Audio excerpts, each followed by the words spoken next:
له پنده ډکه قصه. سلامونه، نیک هیلې او احترامات مې ومنئ، په دې هیله چې ټول به روغ جوړ او خوشحاله اوسئ. د واده شرطونه.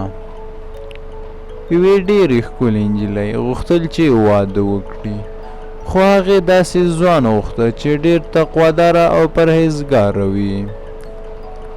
په همدې توګه د خپل واده لپاره 3 شرطونه کېښودل. لومړی دا چې خاوند یې باید ټول قرآن کریم تلاوت او تل یې ختم کړي. دویم دا چې خاوند یې باید ټول کال روژه وي.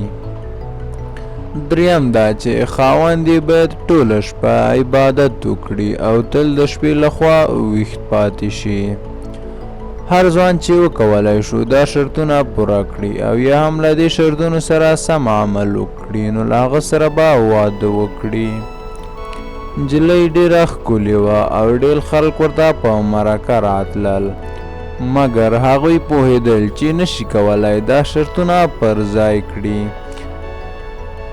یو ځوان حاضر شو تر څو دا شرطونه ومني او ترسره یې کړي. بالاخره نجلۍ هم ومنله تر څو له هغه سره واده وکړي. د نکاح مراسم یې ترسره شول. د واده لومړۍ شپه تېره شوه او نجلۍ متوجه شوه چې خاوند یې نه د قرآن عظیم شان تلاوت وکړ او نه هم د عبادت لپاره ټوله شپه ویښ شو. نجلۍ پرېښوده تر څو یو څو میاشتې نورې هم تېرې شي او وګوري چې په خاوند کې بدلون رامنځته کیږي او که نه. مګر په خپل خاوند یې هیڅ بدلون ونه لیده او حتی پرله پسې روژه هم ونه لیده. بالاخره نجلۍ د طلاق غوښتنه وکړه او دواړه محکمې ته لاړل. قاضي پوښتنه وکړه د واده شرایط څه وو. ځوان ځواب ورکړل د تل لپاره د قرآن عظیم شان تلاوت او ختم، د کال ټولې ورځې روژه نیول، ټوله شپه عبادت کول. قاضي وپوښتل آیا ټول شرایط دې پر ځای کړي دي؟ ځوان ځواب ورکړل هو ښاغلیه. قاضي وویل دروغ مه وایه، میرمن دې وایي چې له شرطونو څخه یو شرط دې هم نه دی عملي کړی. مګر ځوان په ټینګار سره وویل چې ټول شرطونه یې ترسره کړي دي. قاضي وپوښتل آیا قرآن عظیم شان دې تلاوت کړی؟ ځوان ځواب ورکړل هو.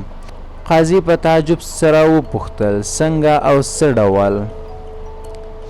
ځوان ځواب ورکړل ښاغلیه زه د ورځې 3000 سورت اخلاص لولم او حضرت نبی کریم صلی الله علیه وسلم فرمایلی هر هغه څوک چې 3000 سورت اخلاص ولولي نو د قرآن کریم د یو ختم معادل دی. قاضي پوښتنه وکړه څه ډول دې روژه ونیوله؟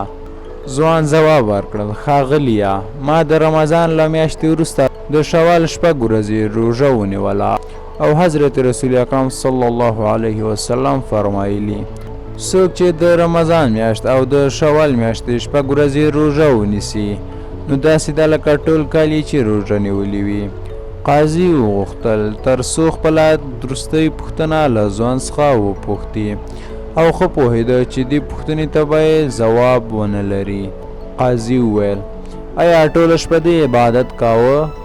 ځوان په ډېره سړه سینه د یوې شېبې لپاره چوپتیا اختیار کړه او په مسکا یې وویل هو. میرمن او قاضي دواړه د دې ځواب په اورېدلو حیران شول او قاضي وپوښتل څه ډول؟ ځوان ځواب ورکړل زه تل د ماخوستن او د سهار لمونځ په جماعت ادا کوم. په دې اړه نبی کریم صلی الله علیه وسلم فرمایلی هر څوک چې د ماخوستن او سهار لمونځونه په جماعت ادا کړي نو معادل د دې ده چې ټوله شپه په عبادت تېره کړې وي. قاضي ځوان ته په حیرانتیا سره وکتل او هوډ یې وکړل تر څو خپله وروستۍ پرېکړه وکړي. میرمن او خاوند ته یې وویل لاړ شئ ستاسو په واده کې هېڅ ستونزه نشته. هیلهمند یم چې ویډیو به مو خوښه کړې وي. که چېرته مو خوښه کړې وي نو مهرباني وکړئ ویډیو اول لایک او بیا زموږ چینل در سره ضرور سبسکرایب کړئ. تر بلې ویډیو ټولو ته ښه وخت او ښې چارې ولرئ. والسلام.